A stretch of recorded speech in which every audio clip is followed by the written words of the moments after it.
This is a lesson on patterns.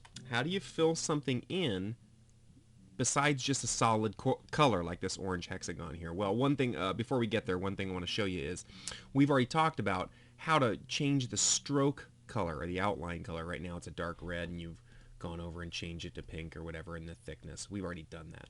Okay, one thing I didn't talk about though is what if we want it with no outline or no stroke, just an orange hexagon? Well, up here where you change the colors, look for the little slash, and that's none. So now it has no outline. Okay, well, patterns.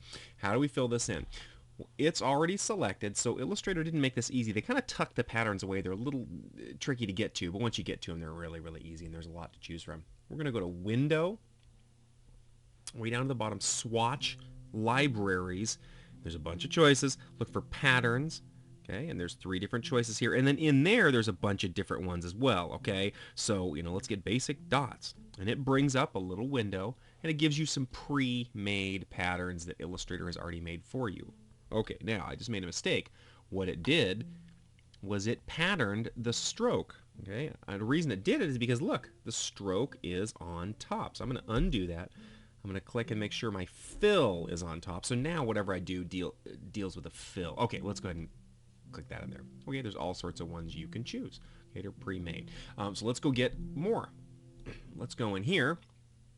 Window, Brush Libraries. I'm sorry, Swatch Libraries, Patterns.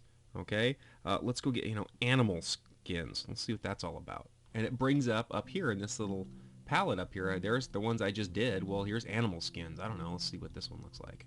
Ooh, that's kind of cool. Giraffe.